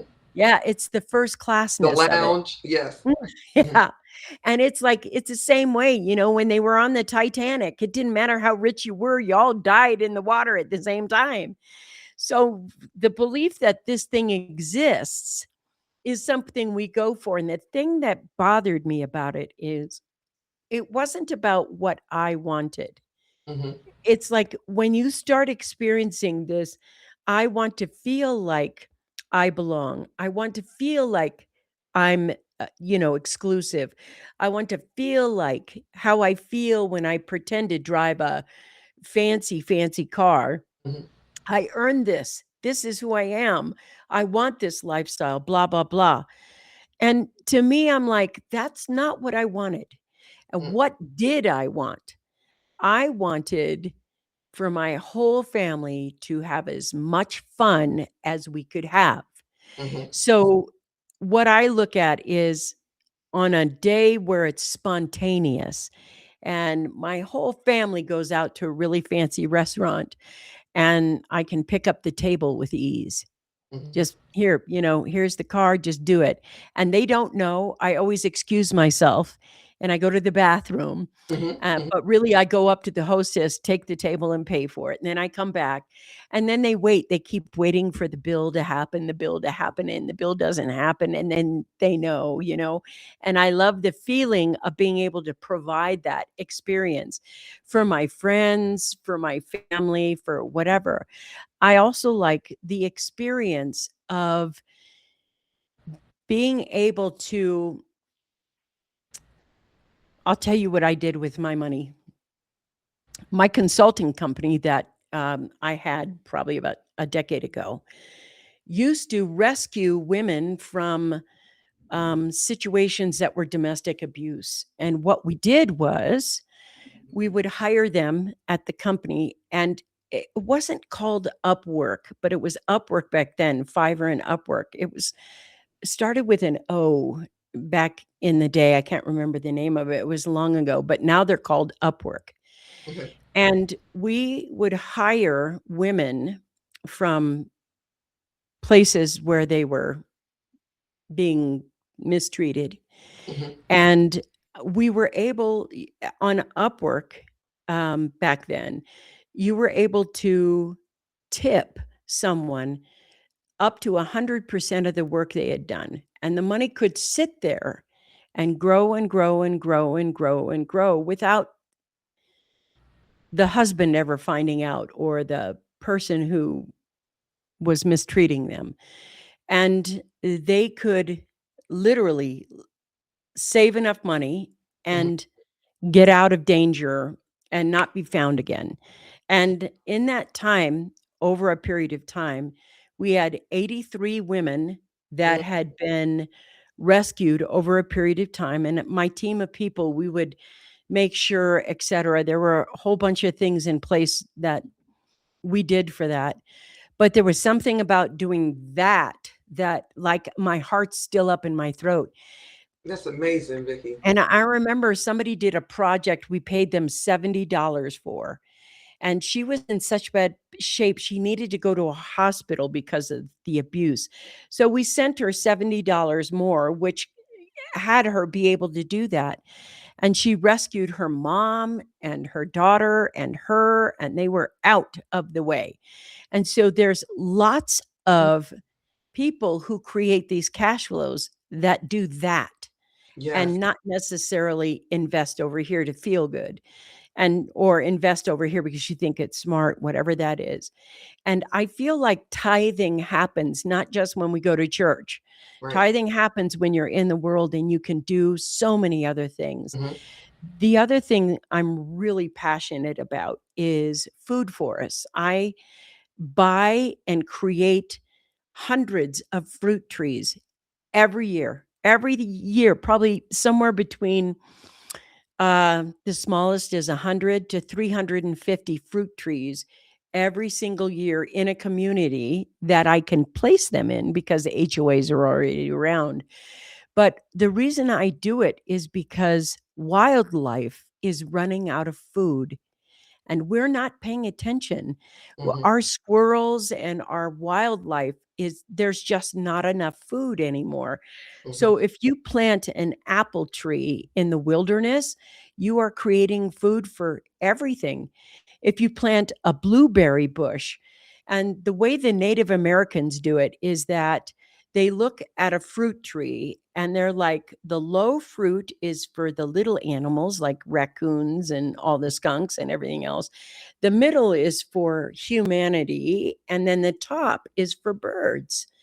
And so whether it's bunnies or whatever else, as I'm planning to put these fruit trees where they're at, I want them to provide long term so that, my grandkids or my great great grandkids get to see a bear Hmm. or an elk or a deer or a pig, something that is doing that. And I know you know how much I love this, but Yes. there are other ways that you can give back that um, you have to find out what you're passionate about.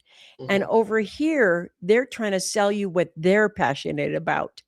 Yes. And that selling what they're passionate about, it means you become a follower, not actually an investor. And there are so many other ways you can invest. And when I invest in companies, sometimes I even pitch the bank Hmm. for the company that I'm investing in. I always get board member position somewhere where I can help make decisions Hmm. on the company. I don't just give it to somebody else and trust them.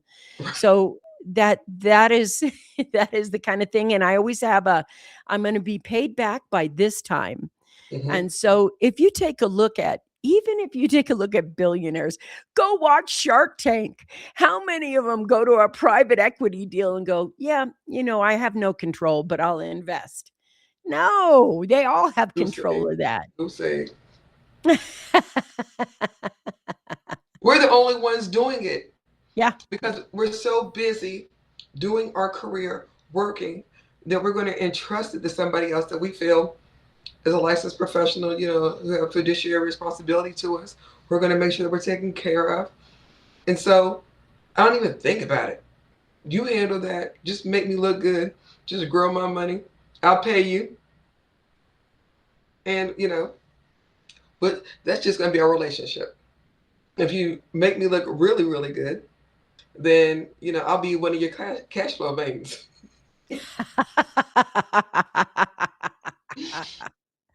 Like, if you make me look really, really good. Because I want everybody winning. But then I found out that everybody wasn't winning. And see, once I find out something and I find it out and I own it, like once I have clear understanding of it and I have the knowledge that I needed to make a Mhm. clear decision, I can't go back. Now I can't unlearn something. Now I'm going to tell those same people the truth.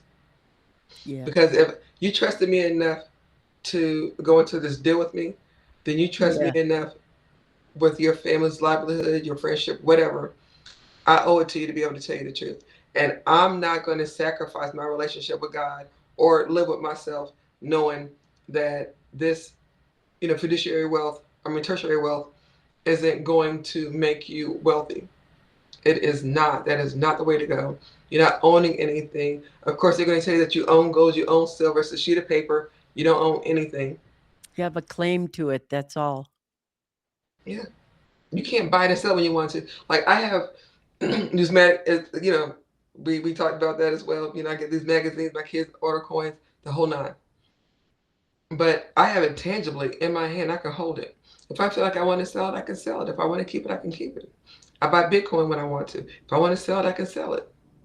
Yeah. Like nobody's telling me when to buy it, when to sell it. Do I have permission or not?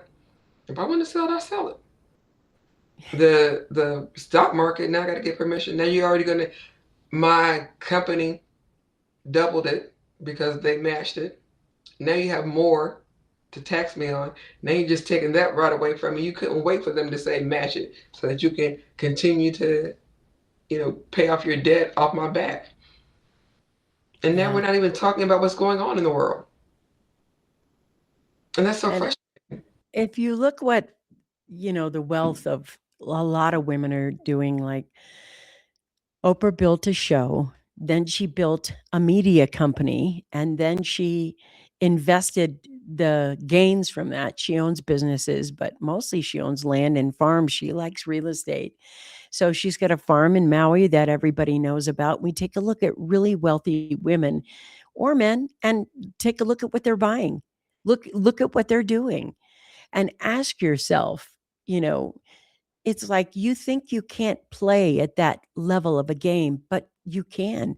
Mhm. You could be a single mom or a single dad right now Yes. and stretching, living paycheck to paycheck, and there's always too much month at the end of the money, and you're just, struggling, and you can turn this around. If you want to build wealth right now and you're like, well, I'm still investing in the 401k, fine, stay there. Mhm. But now build something over here at the same time that is going to stabilize the outcome. So we teach people how to make a lifeboat business. So lifeboat business is not your dream business. It's a stabilizing asset. So Mhm. you have a yacht, your life is the yacht, and if some crack or break comes in that yacht where the yacht is sinking, then you deploy your lifeboat. So what happens is when you create a lifeboat business, it's inexpensive. It Mhm. is not 20, 30, $50,000 of marginal coaching per year. It is literally something that you can deploy if you lost everything. So the flood comes, the fire comes, you're at zero. And you're like, oh gosh, what am I going to do? Well, the first thing you have to do is build a digital online asset that you can sell and maneuver and do that. And then you have to make a rebuild plan. And the Mhm. rebuild plan is a skill set that you know how to do. And in the coming months, there is going to be some very high net individual women who are professional right now, like doctors, lawyers, attorneys that make, half a million or more a year. And all of you are doing really well in your profession. And yet, just like surgeons right now, they are getting annihilated by AI and robotics. Yes. Instead of five doctors in the surgery room doing surgery on you, it's one doctor with robotics and an anesthesiologist doctor. So two doctors instead of five, and a robotics. And the robotics is there because it does the surgery better than doctors do. And insurance companies are like, there's less mistakes. We're not having to pay out more. And what I see for attorneys right now is that your paralegal is more needed than you are. AI is coming up with smart contracts, Mhm. and it's going to eat into your market share in a way that is going to blow you out of the water. And for financial planners or people who are in that planning area right here, all of the technology is going to remove the need for you. Full stop. Mhm. This is like, build your business, build your business. These AI agents are going to come and they are going to be able to do money management better than you can. And what's going to happen is money management is going to be, AI agent based. So right now is the pivot. What Yeah. am I going to do in this pivot? Mhm. And so the lifeboat business, which we'll leave you the address if you subscribe here. We're talking about lifeboat businesses right now, but the time to build them is now. It's time to utilize AI in your pivot to help you create digital wealth. And remember, we have saving over here, and I get that. I Mhm. know I'm a very contrarian thinker. I don't think saving is smart because saving is losing money every single day. It's just sitting there. And over here, if you create flows, how many flows do you need to create that will help you? Thank you for putting that in there. That will help you build stability while there's chaos. And maybe you have 18 months max before Mhm. the chaos starts becoming so real. And you can put in a stability asset right now. So inside the chat box in the live chat. Monique put the Independent Woman's place where you can learn about doing a lifeboat business and join a bunch of other entrepreneurs from every the brightest, smartest women are there. But let me tell you Yes. something, you have to make the pivot now. There is something that's going to be happening when it falls this time. There Mm. isn't going to be a backup of, oh, let's bail us out. Nobody wants to buy our debt. No one. No. De-dollarization is already happening. So maybe, John Weston, thank you for joining us. So maybe there is a point where if you see the pivot now and you make it, you'll have choices that you wouldn't normally have but before. And that's why the Hidden Rules book was there. The Hidden Rules is to tell you, do me a favor, put the book down there. It's like 99 cents. You could spend $1 and literally change your life. So, with the book in there, The Hidden Rules, you will learn a lot about how to evaluate the situation, build discernment, and actually have a vast new perspective shift. In fact, if you join the Independent Woman and you're doing the lifeboat business, I promise you, you will know more than 95% of the people know about wealth. I promise you that. But the thing that's happening right now is you have to have and look at other choices. So I don't make these books because I need the money. It's $1. And it's $1 because that's what Amazon demands in their algorithm. Mhm. And if you have Kindle Unlocked, it's for free. You can buy the paperback at whatever, but for this one time, just open yourself up to viewing a different perspective. How can you help your client by giving them a different perspective or possibly selling them something that is going to stabilize them versus make them access based and permission based? How can you help them grow? And how do you recognize where you're stuck because you have all these permissions and access? It's like access does not equal ownership. So you have access to a bank account where you and the bank agree that your money is in there, but you can't come in and go, I'm closing the bank today because things are rocky. But the bank can stop giving you access to your money, and the government can take your money. You saw in Greenland in 2008 when all the banks froze, and suddenly the government came in and said, everybody who makes over this, we're taking a third of it right now. And we're taking it so that we can save our country. So take a look at what happened in Greece. You have to have another look at what's happening in the world. You're in the United States, and the streets are no longer paved with gold. Not at It's all. paved with debt. So much debt, we've never had this debt, and de-dollarization and the bond market looking. And now we have an energy crisis. We have the perfect storm for you to say, I need to pivot a little bit and create some stabilization. And that stabilization is if you're in an HOA and you're looking at it, well, I want my property values to stay up. Well, wake up. That property values are coming down now. It doesn't matter whether you're in an HOA or you're, no matter what. I mean, Denver, their market is falling so fast. And it doesn't matter whether you live in the richest area or the not richest area. All market, that real estate is falling.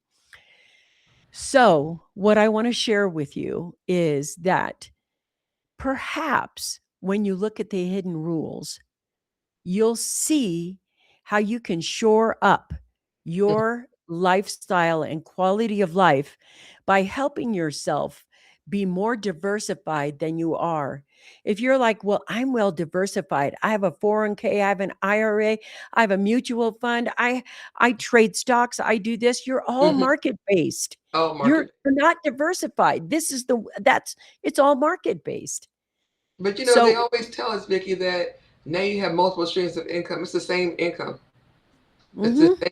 It, it's not different baskets, and you don't have all these Yeah. different things going on, different streams. It's all the same basket. It's all market based. Yeah. It is. And for me, that means you limit your choices. And what you're trying to do right now is not limit your choices. So Mhm, I want to tell you what I mean. Over my career, I've written 48 books. So I started in the 90s when the internet was marginal and you still had to go pitch a top 10 publisher to take it, and you do your book thing. And from then on until now, the first 45 books I wrote, I did by hand. mhm, But the last 3 books that I've written, I've been on the computer doing the thing, doubling down on the data, taking a look at everything, and the speed to market, which I can put a book in. So in from December 2025 till right now, I've I have written 4 books, and I still have 4 income streams coming in from that. And you can learn how to create cash flow income streams. The thing I love about books is when I put a book up, it can earn me $30,000 in a month because it's a topic where there are links to go here. People buy the products, they come inside here. There's a lot of things that you can do in order to earn that money. And so the cash flow instead of the saving, the cash flow to me feels more stabilizing than trying to figure out how to access the money that they told me I can't access until I'm 65 or 70 or 80 or whatever. 67, I think it's moved up to. I don't know. But that's the point for me. It's like when you have flows of money coming in that just go from the production of the book. So I have 48. I don't know what book everybody's going to buy, but every single month that cash flow keeps coming mhm. in. So then I make another cash flow. And by the time that you have these cash flow veins set up, you now have a little stabilization that says, yes, I can't touch this money, but I have this money coming in. And Yes. for some reason, that type of sovereignty makes you free. Because here's what I think is going to happen: so many people are here, and so many people are going to lose that. When a market crashes, they're expecting it 60 to 70% market crash, and it Mhm, can't be built back up. And you can't have access to what you lost, and you don't have anything but one job or one paycheck mhm. coming in, or let's say you're a dual income family, you're struggling. You don't have choices. You Right. don't have stability. This crash isn't about, oh, it's going to be a year, but it'll go back up. Mm-mm. It's not going up. It's not. Nobody likes America anymore, and they don't want to deal with us by using dollars. They're letting go and selling their bonds into the market as fast as they can right now. And And not, that means, go ahead. and not only that, they're wanting to buy oil with a different currency, a That's right. different denomination. So, what in my mind I'm thinking is we have got to be smarter because we know this is coming. And I know a Mhm. lot of people that say, you know what, I'm so busy at work. I know nurse practitioners, I know doctors, I know Yeah. like the whole spectrum Yeah. of career people, and especially government workers that work on Capitol Hill. They're just like, I don't have time for Mhm. another job. I don't have time for another business. No, but you can see that you're losing leverage Yeah. every day that you're not planning and not setting up your lifeboat. You are losing leverage. It's not even a matter anymore of if you want to do it or not. It's like in order to sustain, it's life sustaining. What are you going to do when or if your job lays you off? What are you going to do if the stock market crashes? No one wants to take care of America. Nobody wants to take our dollar.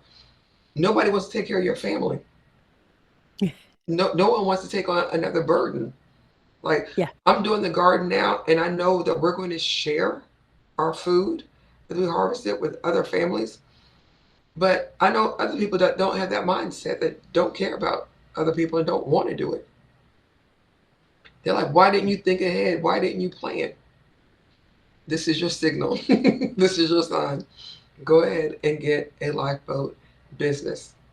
The people that are online right now stressed out on Reddit or saying that margin that I had before, that large cushion, I was making so much money doing this and that and spending and spending and spending. And now, because insurance has gone up, Yeah. HOAs have gone up, light, water, food, gasoline has gone up. Taxes. Yeah. It's eating away at that margin, and now it's like here. And now they're trying to figure out, how am I going to stay afloat? I'm in debt, credit card debt, just everything. I'm over leveraged. How am I going to stay afloat? And, thank God, like yourself, I'm futuristic. I'm like, you know what? Just being a futurist, I've got to be able to see what's coming. I think maybe because my family's so large, I don't know. But I've always been like, nobody's going to feed us. Nobody's going to help us. We've got to figure it out. And just Yeah. as soon as I saw AI coming in, once I think I experienced what it could do, once I started playing with ChatGPT myself, and I was like, ooh, this is a Yeah. game changer. Yeah. This is really going to make businesses and everything else in the world easier. It's going to come for jobs. Yeah. The middlemen are going to die first. Hmm. It's just like when the internet came out and your middleman used to be your travel agency.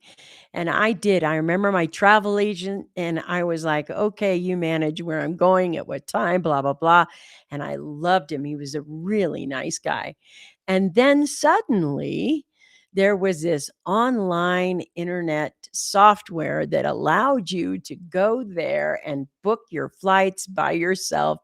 And Hmm. it saved us because of how much I was flying back then, thousands of dollars, Right. thousands to book it yourself. And I was like, okay, dude, got to let you go.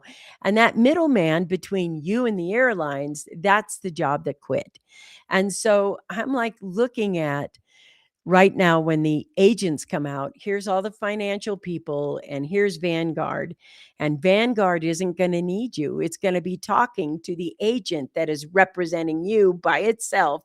And that whole industry is going to be that big shift. Now, I want to tell you what I think of cryptocurrency right quick. I am not giving financial advice at all. So, I bought my first Bitcoin for 50 bucks. And the most money I ever spent on a Bitcoin, and I remember thinking at that time, because it's so risky, Hmm. oh my goodness, this is $600. Well, I watched the market go up and down, up and down, up and down, up and down. And the market has been going up and down because it's been manipulated. Hmm. And so what happened was there were tons of people, including the SEC, who put a suit on. They're like, hi, the SEC suit with XRP. I bought XRP when it was 3 cents. I have been walking with XRP for the long haul because I think it's going to be the system that comes up. So Yes. when I'm looking at this, what I want to tell you is I think the rails of our economy are going to be put on blockchain, which it needs to be done because it eliminates so much corruption and Yes. lying. Yes. Agreed. And I also think that assets, all the assets in the world, are going to be tokenized and put on rails where we can actually keep track of them so there isn't swindling or stealing or there's more corruption protection. And Hmm. there's also absolute awareness of where the asset goes. So at real estate, this is going to happen a lot because a home is an asset. The land is the asset. And the title work that you've been used to having to do all along, Hmm. that title work is going to be a middleman job that AI is going to be doing that is on the blockchain so that everything that we know of, we know who the owner is. There's no stealing your house because you are unaware of the title. There's no stealing the equity in your home because this blockchain is protecting it. I see this realization of new technology coming in as something that is very beneficial for the world. I do. And as it continues to be infused, I'm very happy that the the Clarity Act and Hmm. the Genius Act Yes. have been put in place so that we can have some of the wealth that we own be protected in a way that is clear. So the old system, it's kind of like remember when we used to type on typewriters? What Hmm. was it? IBM Selectric. And so now we use keyboards. Why do we use keyboards? Because we don't make as many mistakes on on the keyboard as we do on an IBM Selectric. You can use Word documents, and if you make you, we put out of business, for people who are old enough to remember, whiteout. Remember whiteout? You used to get it in a bottle, Hmm. and when you typed and you made a mistake, you're like, "I never used an IBM Selectric." Well, okay, so the IBM Selectric, if you made a mistake, you'd have to take the whiteout and white it out, and then you put it there, and you could see how many mistakes you made by the color of the whiteout on the paper. Well, we don't use the IBM Selectric anymore. We don't waste paper. We Hmm. don't waste paper typing it and going, "Oh, I screwed up," and crumbling it in and throwing it in the wastebasket. Hmm. Well, that's what blockchain and cryptocurrencies are about. They're about like moving from this old IBM Selectric, here I'm wasting paper again, I'm not accounting for money, and it's going to put some things like the makers of whiteout out of business. Yes, And that's what we have to know. It's going to do that. it is. And so what happens here is, clearly the more adaptable you become, the more adaptable you see the world as it's moving into these new places. There's a learning curve. There's the AI learning curve, and I say do it now. There's the cryptocurrency learning curve, and I think you should have done it in 2012, 2014, somewhere around there. But okay, so you're here now. Right. Better now than better now than not. And if people are saying it's too risky, that's a lie. They're putting Bitcoin ETFs into pensions. They're putting XRP and Ethereum. They're ETFs on the block. Now the thing is, owning the asset or owning the paper. We're talking about tertiary wealth not being the smartest thing, and you still have time to learn how to be and what cryptocurrency is. It's stupid easy to learn. And what happens for me is that you have an opportunity still before the next 18 months. Your pivot needs to begin right now. What were you going to say? I saw you, being It's all a polite. lot easier now to learn Bitcoin and crypto and the blockchain than it was when it first came out. That's true. It's so much easier now. Like now, child can do it. Mhm. Before, I feel like I had to have, a PhD in, like I was writing an algorithm and a proof from calculus class. It was a lot. I even lost my wallet when I first bought my Bitcoin. Me and my sister, we bought Bitcoin together. It was like $165. So we were just, buying it. Lost the keywords, the key, the phrases Mhm. in the wallet.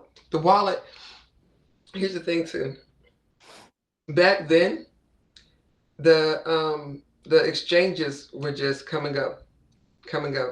That's true.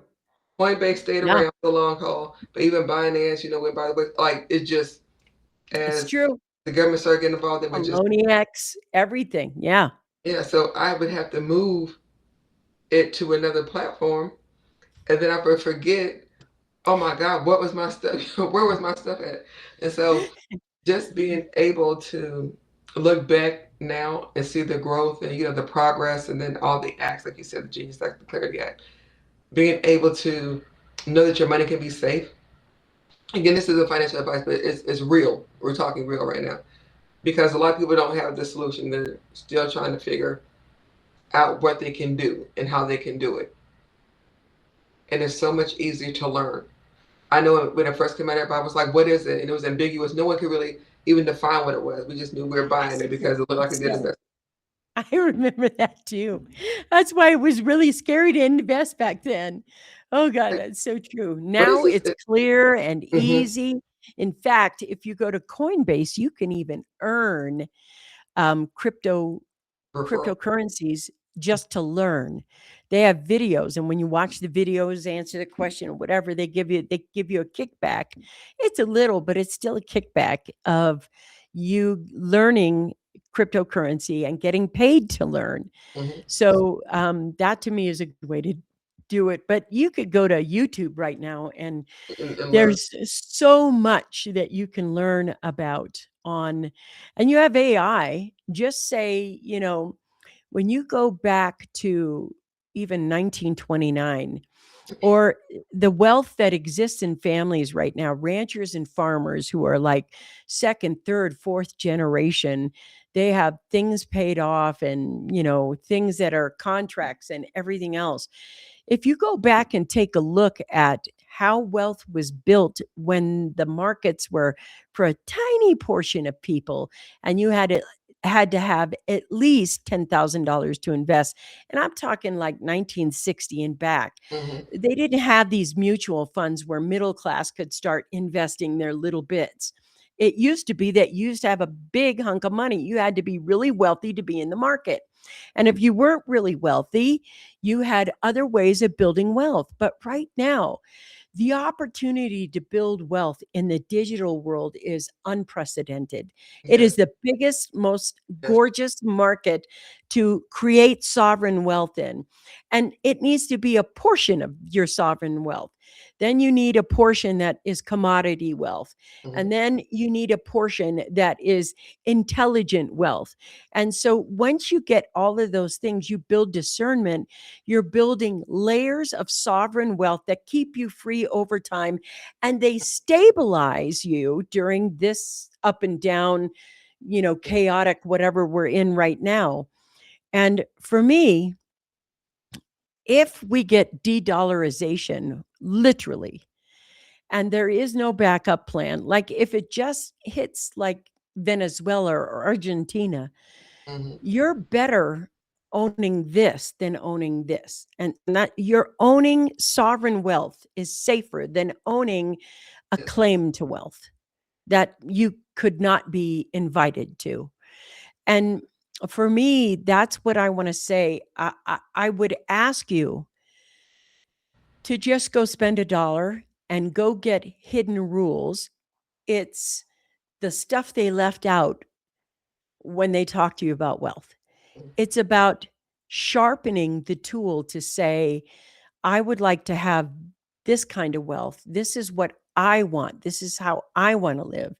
The millionaire next door lives exactly the way they want to live. They go on the vacations they go. They don't perform wealth. It's about living the wealth from your heart, what you want to do. Mm-hmm. Like I love gardening. I love it. I'm always going to grow my food because I like growing food. And there's only so much stuff you can buy, adventures you can go on before you start wanting just simple connection Mm-hmm. with people that are real, that you love, that you can create experiences for. So maybe what we need to do is say the hidden rules is rethinking what you think is real wealth and showing you what is real wealth in that way. And so it's $1 today. Go spend $1, sit down and learn it. And I think we'll probably talk to you next Tuesday. Yeah. But Tuesday, it's 10 a.m. when we go live on Tuesdays. Mm-hmm. On Thursdays, it is noon. That's when we go. That's right, right? We go noon Eastern Yes. times is Eastern when time. I'm giving you. 10 Yeah. a.m. Eastern time on Tuesdays, and then 12 noon on Thursdays, Eastern Standard Time. Yes. And we're going to continue having this conversation over and over and over again with nuances added to us. But I know Monique and I just want to say thank you to everybody who helped us to get to the bestseller list and have been supporting us and being here. And thank you for being a part of the community. Do me a favor, subscribe to Wealth Rules right now. Just tap the button below so that we can, continue to have the conversation with you. Yeah. All right. Thank you for today, Monique. It's so fun to talk with you. I'll see you on Tuesday. Yes, good talking to you too as well. Thank you all for joining and for getting the book and helping us become #1 bestsellers. All right. Talk to you guys later. Bye.